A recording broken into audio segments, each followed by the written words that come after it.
नमस्कार dear students. आज हम राष्ट्रीय आय और आर्थिक कल्याण के बीच पाए जाने वाले संबंध का अध्ययन करेंगे। अब तक हमने राष्ट्रीय आय की विभिन्न अवधारणाएं, राष्ट्रीय आय का महत्व, राष्ट्रीय आय को मापने की विधियां और राष्ट्रीय आय को मापने में आने वाली कठिनाइयों के बारे में अध्ययन किया। अब हम ये देखेंगे कि किसी भी देश की राष्ट्रीय आय का माप उसके आर्थिक कल्याण से किस प्रकार संबंधित होता है। इन दोनों के संबंध को समझने से पहले हम आर्थिक कल्याण का अर्थ समझेंगे और आर्थिक कल्याण से भी पहले कल्याण का अर्थ समझेंगे। कल्याण से जो तात्पर्य है वो एक तरह से लोगों की भलाई से है, लोगों को प्राप्त होने वाले आनंद या उनकी खुशी से है। इस प्रकार से कल्याण को हम संतोषप्रदता भी कह सकते हैं, आनंद भी कह सकते हैं, खुशी भी कह सकते हैं। और जब हम इसी कल्याण को अर्थ के साथ जोड़ देते हैं तो ये बन जाता है आर्थिक कल्याण। और आर्थिक कल्याण आर्थिक वस्तुओं की प्राप्ति से प्राप्त होता है, जिसमें हम मनुष्य के उपभोग की विभिन्न वस्तुओं और सेवाओं की उपलब्धता के साथ जोड़ सकते हैं। अब आर्थिक कल्याण को परिभाषित करते हुए प्रोफेसर पीगू ने लिखा है कि आर्थिक कल्याण सामाजिक कल्याण के उस भाग को कहते हैं जिसे प्रत्यक्ष या अप्रत्यक्ष रूप से मुद्रा के मापदंड के साथ संबंधित किया जा सकता है। अर्थात सामाजिक कल्याण का एक भाग जिसका संबंध मुद्रा से है उसको हम आर्थिक कल्याण कहते हैं। आर्थिक कल्याण सामाजिक कल्याण के केवल एक भाग को ही व्यक्त करता है और यह वह भाग है जिसे किसी न किसी रूप में मुद्रा से संबंधित किया जा सकता है। सामाजिक कल्याण के जो शेष भाग है उसको गैर मौद्रिक कल्याण कहा जाएगा। जैसे हम कहें कि एक पुस्तक के पढ़ने से जो खुशी प्राप्त होती है या किसी सिनेमा हॉल में पिक्चर देखने से जो आनंद प्राप्त होता है उसका संबंध मुद्रा से न होकर गैर आर्थिक कल्याण से होता है। आर्थिक वस्तुएं तथा सेवाएं वो पदार्थ हैं जिनका मुद्रा के बदले में विनिमय किया जाता है। इस प्रकार से आर्थिक कल्याण किसी देश के लोगों को प्राप्त होने वाली वस्तुओं और सेवाओं के उपभोग से जो आनंद प्राप्त होता है वैसे ही हम आर्थिक कल्याण कहेंगे। अब जब हमने राष्ट्रीय आय की परिभाषाएं और उसकी अवधारणाओं का अध्ययन किया तो उसमें स्पष्ट किया गया कि राष्ट्रीय आय किसी देश में एक वर्ष की अवधि के अंतर्गत उत्पादित वस्तुओं और सेवाओं के मूल्यों का योग होती है। तो यहाँ राष्ट्रीय आय का संबंध भी वस्तुओं और सेवाओं की उपलब्धता से होता है। और यह जो राष्ट्रीय आय है वो एक तरह से प्रवाह है, चर है, जो एक वर्ष पर्यंत वस्तुओं और सेवाओं के उत्पादन को इंगित करता है। हम यह भी जानते हैं कि अधिकता अधिक प्रसन्नता को व्यक्त करती है। अर्थात जिस व्यक्ति को अधिक वस्तुएं और सेवाएं उपभोग के लिए प्राप्त होती हैं तो इसका मतलब हम उसको अधिक प्रसन्न मानते हैं, या हमारे पास अधिक वस्तु और सेवाएं होंगी तो इसका मतलब हम अधिक प्रसन्न होंगे, हमारा कल्याण या हमारा आनंद है वो बढ़ जाएगा। इस प्रकार से राष्ट्रीय आय की वृद्धि का तात्पर्य हुआ कि अधिक वस्तुओं और सेवाओं का उत्पादन, और यह उत्पादन जब देश के लोगों को प्राप्त होता है तो निश्चित रूप से देश के आर्थिक कल्याण में वृद्धि होनी चाहिए। लेकिन राष्ट्रीय आय और आर्थिक कल्याण का जो ये संबंध है वो इतना सरल नहीं है जितना हम अभी बात कर रहे हैं, क्योंकि कई स्थितियों में हम देखेंगे कि राष्ट्रीय आय में वृद्धि होने से आवश्यक नहीं है कि लोगों के आनंद या उनकी भलाई या उनके आर्थिक कल्याण में वृद्धि हो। तो राष्ट्रीय आय और आर्थिक कल्याण के संबंध को चर्चा करने से पहले यह आवश्यक है कि हम राष्ट्रीय आय और आर्थिक कल्याण के बीच संबंध को व्यक्त करने के लिए जिन विशेष तत्वों पर, विशेष कारकों पर ध्यान देने की आवश्यकता है, उनकी चर्चा करना बहुत आवश्यक है। अब हम इसी टॉपिक के अंतर्गत ये देखेंगे कि क्या मौद्रिक राष्ट्रीय आय अथवा चालू कीमतों पर राष्ट्रीय आय में वृद्धि आर्थिक कल्याण में वृद्धि का विश्वसनीय सूचक है या नहीं है। और इसको स्पष्ट करने के लिए हमें देखना होगा कि यदि राष्ट्रीय आय का तात्पर्य वस्तुओं और सेवाओं की उपलब्धता में वृद्धि से है, तो हम कहेंगे कि आर्थिक कल्याण में वृद्धि भी आवश्यक रूप से होगी। लेकिन जब हम राष्ट्रीय आय की परिभाषा करते हैं तो उसमें हम वस्तुओं और सेवाओं के भौतिक उत्पादन की बात न करके उनके बाजार मूल्यों की बात करते हैं। तो कई बार ऐसा भी हो सकता है कि वास्तविक रूप से वस्तुओं और सेवाओं के उत्पादन में वृद्धि के बिना भी राष्ट्रीय आय में वृद्धि हो सकती है, और ऐसा वस्तुओं और सेवाओं के मूल्यों में वृद्धि के कारण हो सकता है। जैसा हम कहें कि किसी वस्तु की 100 इकाइयों का उत्पादन एक वर्ष में हो और इसकी कीमत 10 रुपये प्रति इकाई है, तो इसके आधार पर हम जो कुल आय है उसका अनुमान लगाएंगे 1000।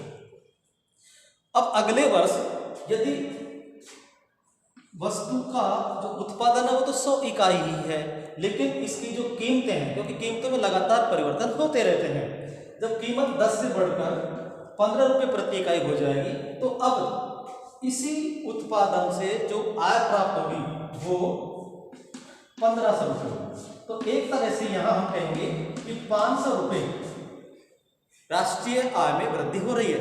तो ये चालू कीमतों की बात है, क्योंकि पहले कीमत 10 थी, अब 15 है, तो इसके हिसाब से आय बढ़ गई। लेकिन क्या इससे लोगों को प्राप्त होने वाली वस्तुओं की मात्रा में वृद्धि हुई? बिल्कुल नहीं हुई, क्योंकि पहले भी वस्तुओं का उत्पादन तो 100 इकाई था और अभी भी वस्तुओं का उत्पादन 100 इकाई ही है। तो आंकड़ों में तो लग रहा है कि राष्ट्रीय आय में वृद्धि हुई है, लेकिन वास्तविक रूप से लोगों को प्राप्त होने वाली जो वस्तुएं हैं उनकी मात्रा में कोई वृद्धि नहीं हुई है। इसलिए प्रत्येक राष्ट्रीय आय की वृद्धि को हम आर्थिक कल्याण में वृद्धि नहीं कह सकते।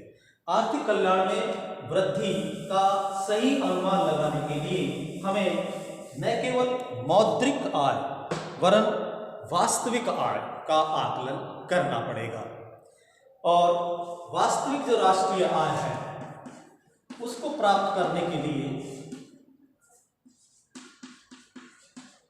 हमें राष्ट्रीय आय या जीएनपी डिफ्लेटर है उसका हमें यहाँ समायोजन करना पड़ेगा, तभी हम किसी देश की वास्तविक राष्ट्रीय आय में वृद्धि का अनुमान लगा सकते हैं।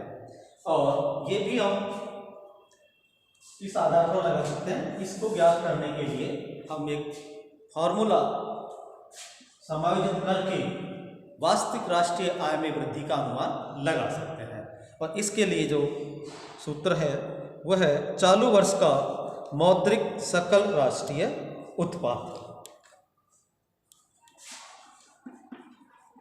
चालू वर्ष का मौद्रिक राष्ट्रीय आय उत्पाद कह सकते हैं। चालू वर्ष की मौद्रिक राष्ट्रीय आय, इसको विभाजित करेंगे चालू वर्ष की 20% से। चालू वर्ष का विस्फीति इसे अंग्रेजी में डिफ्लेटर कहते हैं। यह है राष्ट्रीय आय में होने वाले परिवर्तन का समायोजन करता है। और इसे हम इस प्रकार से भी परिभाषित कर सकते हैं कि जो डिफ्लेटर होता है वो एक तरह से सकल राष्ट्रीय उत्पाद जो विस्फीतिक होता है वो सकल राष्ट्रीय उत्पाद में शामिल सभी अंतिम वस्तुओं और सेवाओं की कीमतों का भारित औसत होता है। यह एक प्रकार से सामान्य कीमत सूचकांक को प्रदर्शित करता है। सामान्य कीमत सूचकांक के आधार पर भी हम आधार वर्ष के मूल्यों के द्वारा या उसके आधार पर चालू वर्ष की वास्तविक राष्ट्रीय आय ज्ञात कर सकते हैं। तो चालू वर्ष की विस्फीति और इसको डिवाइड करेंगे आधार वर्ष के विस्फीति से।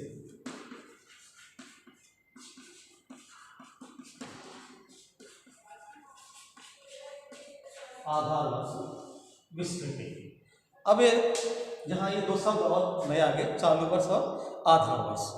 इसका तात्पर्य है चालू वर्ष का मतलब जिस वर्ष हम राष्ट्रीय आय की तुलना कर रहे हैं वो चालू वर्ष है।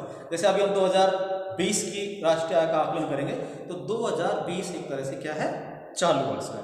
और आधार वर्ष का तात्पर्य हम एक ऐसा वर्ष लेते हैं जिस वर्ष की कीमतों के आधार पर हम आज के वर्ष की या वर्तमान की जो आय है उसका अनुमान लगाते हैं। जैसे अभी हमने जो उदाहरण लिया था कि हम कह रहे हैं कि अभी 2015-16 को हम आधार वर्ष मानते हैं और 2015-16 में हमने बात की कि वस्तु की कीमत 10 रुपये थी, उत्पादन उसका 100 इकाई था, तो कुल आय 2015-16 में 1000। अब हम कह रहे हैं कि 2020 की राष्ट्रीय आय का हम अनुमान लगाना चाहते हैं और अब जो कीमतें हैं वो हमने कहा कि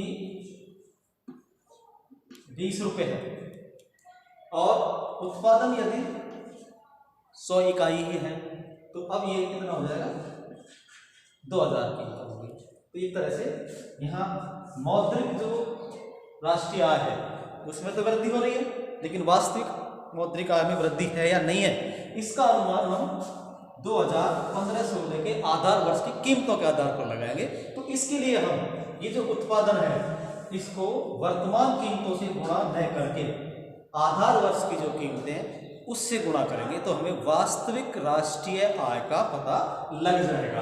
अब 10 गुणा 100 करेंगे तो वो 1000 आएंगे। तो जब हम आधार वर्ष के आधार पर कीमतों का आकलन कर रहे हैं, राष्ट्रीय आय का आकलन कर रहे हैं, तब तो हमें लगता है कि राष्ट्रीय आय में कोई वृद्धि नहीं हुई। और जब चालू वर्ष की जो कीमत है उसके आधार पर लगता है कि राष्ट्रीय आय में तो वृद्धि हो गई है। तो एक तरह से यहाँ जो वास्तविक राष्ट्रीय आय है ये तो मौद्रिक राष्ट्रीय आय है, लेकिन आधार वर्ष के आधार पर यदि वास्तविक राष्ट्रीय आय निकालेंगे तो वो 1000 रुपये होगी, अर्थात इसमें कोई वृद्धि नहीं हुई है। तो ये होता है आधार वर्ष और चालू वर्ष की कीमतों के आधार पर विस्फीति। तो यहाँ हमने देखा कि मौद्रिक राष्ट्रीय आय में वृद्धि को ही हम आर्थिक कल्याण में वृद्धि नहीं कहेंगे। यदि वास्तविक राष्ट्रीय आय या वास्तविक राष्ट्रीय उत्पाद में वृद्धि होती है जिसे हम विस्फीतिक से समायोजित करके या सामान्य कीमत सूचकांक से समायोजित करके प्राप्त कर सकते हैं, तभी हम कहेंगे कि आर्थिक कल्याण में वृद्धि होगी। तो वास्तविक राष्ट्रीय आय में वृद्धि आर्थिक कल्याण को सूचित कर सकती है, लेकिन इसमें भी हमें कुछ सावधानियां रखनी होंगी। और इसके अंतर्गत जो बातें हमें ध्यान में रखनी है वो सबसे पहले तो यह है कि यदि सामान्य कीमत स्तर में वृद्धि के कारण राष्ट्रीय आय में वृद्धि हो रही है तो हम उसे आर्थिक कल्याण नहीं कहेंगे। लेकिन यदि वास्तविक राष्ट्रीय आय में वृद्धि हो रही है और वो वृद्धि कीमतों में वृद्धि के कारण नहीं वरन वास्तविक रूप से वस्तुओं और सेवाओं के उत्पादन में वृद्धि के कारण हो रही है तो हम कह सकते हैं कि वास्तविक राष्ट्रीय आय में वृद्धि आर्थिक कल्याण में वृद्धि का सूचक है। दूसरी जो महत्वपूर्ण बात है वह है जनसंख्या के आकार में होने वाले परिवर्तन। जनसंख्या के आकार से तात्पर्य है जनसंख्या वृद्धि। हम कहते हैं कि राष्ट्रीय आय में 10% की वृद्धि हो रही है, लेकिन इसके साथ साथ जो जनसंख्या है वो 20% बढ़ रही है। अब बताइए, राष्ट्रीय आय में, और भले ही वास्तविक राष्ट्रीय आय में वृद्धि हुई है, 10% वृद्धि हुई है, तो इसका मतलब आर्थिक कल्याण बढ़ना चाहिए, लेकिन अब आप देखिए जनसंख्या 20% बढ़ गई। तो यहाँ जो लोगों को वास्तविकता में वस्तुएं और सेवाएं प्राप्त होंगी वो पहले से भी कम मिलेंगी।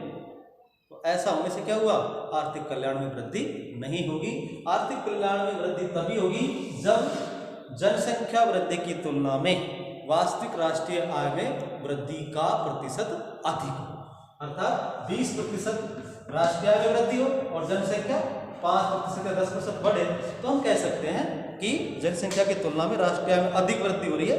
तो ऐसी स्थिति में लोगों को अधिक वस्तुएं और सेवाएं प्राप्त होंगी और आर्थिक कल्याण में वृद्धि होगी।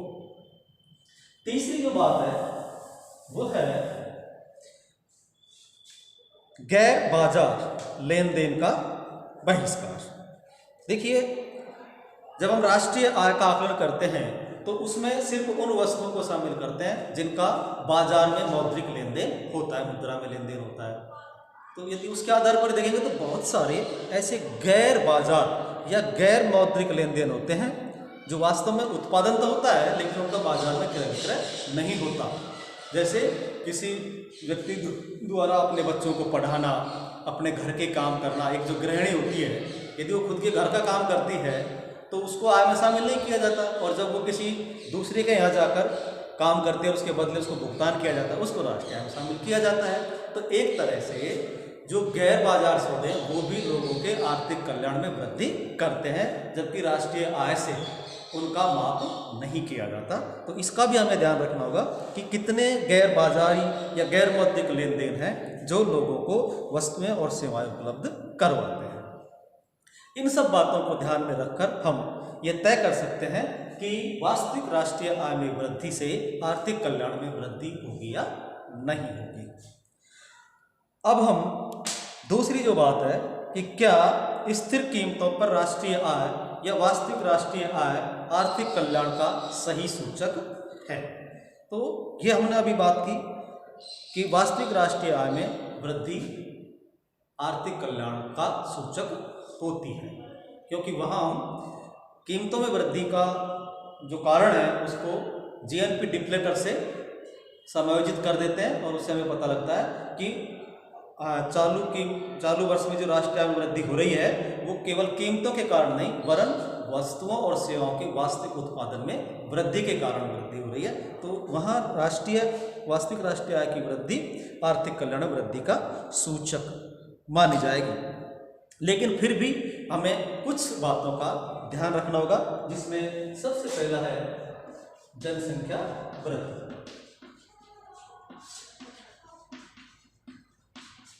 जैसा हमने बात की कि वास्तविक राष्ट्रीय आय में वृद्धि के साथ साथ यदि जनसंख्या में भी वृद्धि होती है तो आर्थिक कल्याण में वृद्धि नहीं होगी। आर्थिक कल्याण में वृद्धि तभी होगी जब जनसंख्या वृद्धि की तुलना में वास्तविक राष्ट्रीय आय में वृद्धि अधिक हो, तो हम कह सकते हैं कि आर्थिक कल्याण में वृद्धि होगी।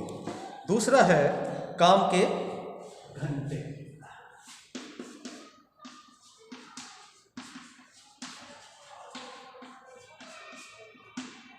अभी हम जो बात कर रहे थे कि कल्याण का मतलब लोगों को प्रसन्नता से है, उनकी भलाई से है, उनके आनंद से है। लेकिन यदि राष्ट्रीय आय या वास्तविक राष्ट्रीय आय में वृद्धि हो रही है लेकिन उसके साथ साथ लोगों को अधिक घंटे काम करने पड़ता है, अधिक दिनों तक काम करना पड़ रहा है, और ऐसा करने से लोगों की आय तो बढ़ेगी लेकिन उनका आनंद है या उनकी जो प्रसन्नता है वो कम हो जाएगी। तो यदि वास्तविक राष्ट्रीय आय में वृद्धि काम के घंटों को बढ़ा रही है, लोगों के जीवन स्तर को अधिक व्यस्त कर रही है, तो ऐसी स्थिति में आर्थिक कल्याण में वृद्धि हो यह कहना समीचीन नहीं होगा। तीसरा, प्राकृतिक साधनों का उपयोग। प्राकृतिक संसाधनों का अंधाधुंध प्राकृतिक संसाधनों का अंधाधुंध उपयोग होता है, अर्थात उनका हम इस तरह से विदोहन करते जा रहे हैं कि कुछ ही समय में प्राकृतिक जो संसाधन है वो नष्ट हो जाएंगे, इससे प्रकृति का संतुलन बिगड़ जाएगा, पर्यावरण प्रदूषण बढ़ेगा और ऐसा करने से लोगों के जीवन पर बुरे प्रभाव पड़ेंगे। उनका जो आनंद है, उनका जो आराम है, उनका जो स्वास्थ्य है, उस पर बुरे प्रभाव पड़ेंगे और ऐसा होने से लोगों का कल्याण नहीं होगा, वरन उन्हें समस्याओं का सामना करना पड़ेगा। तो आर्थिक कल्याण तभी हो सकता है जब प्राकृतिक संसाधनों का सही संरक्षित रखते हुए सीमित मात्रा में उपयोग करके उत्पादन में वृद्धि की जाए। नेक्स्ट है राष्ट्रीय आय की संरचना में परिवर्तन। राष्ट्रीय आय की संरचना का तात्पर्य इस बात से है कि राष्ट्रीय आय में जो वृद्धि है उससे किस प्रकार की वस्तुओं और सेवाओं के उत्पादन में वृद्धि हो रही है। यदि कोई देश युद्ध सामग्री के उत्पादन पर अधिक पैसा खर्च कर रहा है तो वस्तुएं तो अधिक बन रही हैं, लेकिन वो कौन सी बन रही है?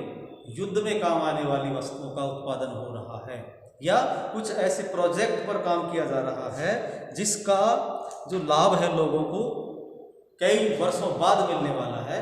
तो फिर हम यहाँ ये नहीं कह सकते कि ऐसे उत्पादन से लोगों का कल्याण बढ़ेगा।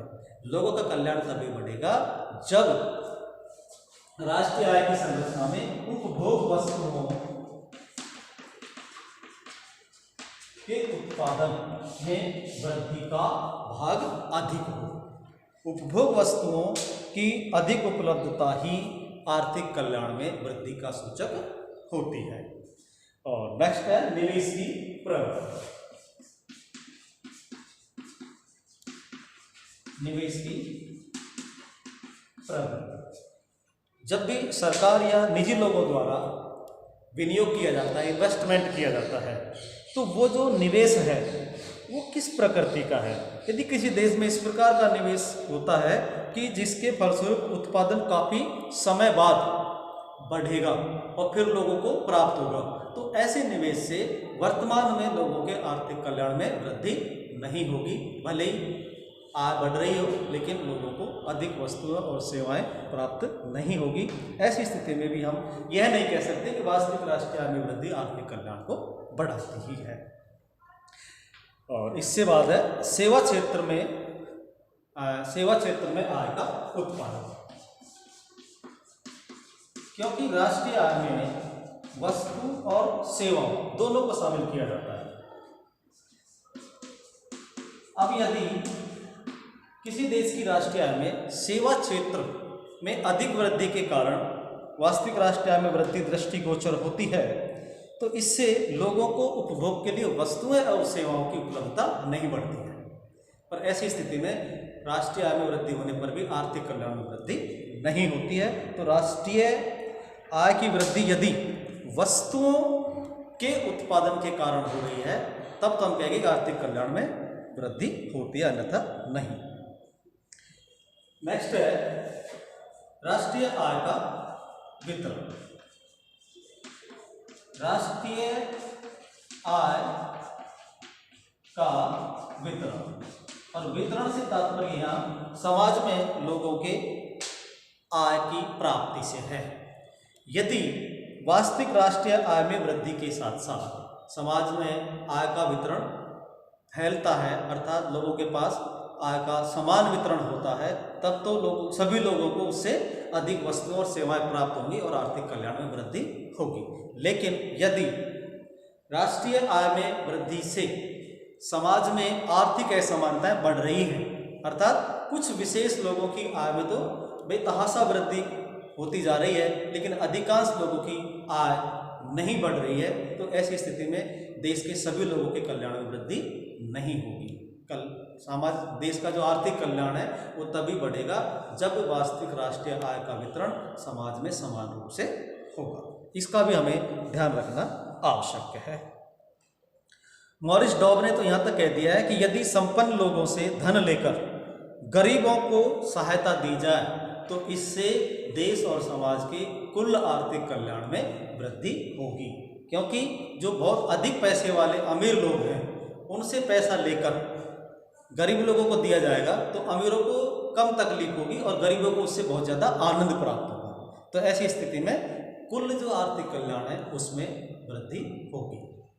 तो यहाँ आय के समान वितरण से का भी आर्थिक कल्याण पर प्रभाव पड़ता है। और नेक्स्ट है पारिस्थितिकी लागत। पारिस्थितिकी की जो लागत है उसका तात्पर्य यहाँ पर्यावरण को होने वाले नुकसान से है। यदि हम वस्तुओं और सेवाओं के उत्पादन के लिए पर्यावरण को प्रदूषित कर रहे हैं, जिसमें वायु प्रदूषण, ध्वनि प्रदूषण, जल प्रदूषण, नदियों का पानी उसको पीने लायक नहीं छोड़ा, हमने जो हवा है उसको सांस लेने लायक नहीं छोड़ा, भले हमने बहुत वस्तुओं से उत्पादन किया, लेकिन यदि हमने हमारे पारिस्थितिकीय संतुलन को बिगाड़ा है, पर्यावरण को प्रदूषित किया है, तो इससे आर्थिक कल्याण बढ़ने की बजाय घट जाएगा। तो आर्थिक कल्याण में वृद्धि तभी मानी जाएगी जब राष्ट्रीय आय में वृद्धि के साथ साथ पर्यावरण का संतुलन भी बना रहे। बढ़ती हुई राष्ट्रीय आय का अर्थ अधिक प्रदूषण और परिणाम स्वरूप कम आर्थिक कल्याण। यदि ऐसा है तो हम नहीं कह सकते कि वास्तविक राष्ट्रीय आय में वृद्धि आर्थिक कल्याण में वृद्धि करेगी। और अंतिम है गुणात्मक सुधार।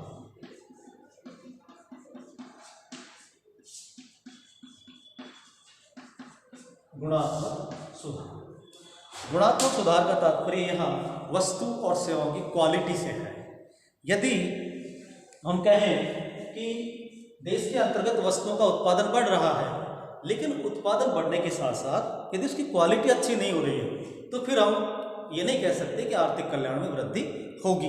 जैसे हम एक सामान्य उदाहरण लें कि खाद्यान्नों का उत्पादन बढ़ रहा है, लेकिन खाद्यान्न जो हैं वो किस क्वालिटी के हैं। यदि सड़े गले खाद्यान्न लोगों को मिल रहे हैं, या ऐसी घटिया क्वालिटी के हैं जिसे खाकर लोग बीमार पड़ रहे हैं या उनके स्वास्थ्य पर उसके प्रतिकूल प्रभाव पड़ रहे हैं, तो ऐसी स्थिति में वस्तुओं और सेवाओं का उत्पादन बढ़ने के बाद भी लोगों की जो भलाई है, उनका जो आनंद है वो कम हो जाएगा। और ऐसी स्थिति में हम कहेंगे कि आर्थिक कल्याण में वृद्धि नहीं होगी। आर्थिक कल्याण में वृद्धि तभी होगी जब वस्तुओं की मात्रा के साथ साथ उनकी गुणवत्ता में भी सुधार हो। अधिक अच्छी क्वालिटी की वस्तुएं और सेवाएं लोगों को प्राप्त होंगी, तभी आर्थिक कल्याण में वृद्धि कहा जाएगा। अन्यथा तो राष्ट्रीय आय में वृद्धि के साथ साथ वस्तुओं की क्वालिटी गिर रही है, तो फिर वहां आर्थिक कल्याण में वृद्धि नहीं होगी। वास्तविक जो राष्ट्रीय आय है वो अर्थव्यवस्था के उत्पादन के माप से संबंधित है, न कि आर्थिक कल्याण की वृद्धि से। लेकिन राष्ट्रीय आय संबंधी जो आंकड़े हैं उनका प्रयोग आर्थिक कल्याण की व्याख्या में बड़े सोच समझकर और सावधानी पूर्वक किया जाना चाहिए। इसका आर्थिक कल्याण के रूप में मापदंड मानते समय हमें जो अभी इन तत्वों की हमने चर्चा की है, इन सब का इसमें ध्यान रखना बड़ी महत्वपूर्ण आवश्यकता है। केवल वास्तविक राष्ट्रीय आय आर्थिक कल्याण का सही सूचक नहीं हो सकता। आर्थिक कल्याण के स्पष्ट चित्र को प्राप्त करने के लिए हमें राष्ट्रीय आय के आंकड़ों के साथ साथ ये जो बहुत सारे तत्वों की हमने चर्चा की उन पर ध्यान देना आवश्यक है। यदि इन सभी पर सकारात्मक प्रभाव राष्ट्रीय आय में वृद्धि के साथ साथ पड़ते हैं, तो हम कह सकते हैं कि वास्तविक राष्ट्रीय आय में वृद्धि आर्थिक कल्याण का सही सूचक है। और यदि इन पर प्रतिकूल प्रभाव पड़ते हैं तो हम कहेंगे कि वास्तविक राष्ट्रीय आय में वृद्धि के बाद भी आर्थिक कल्याण में वृद्धि नहीं होगी। धन्यवाद।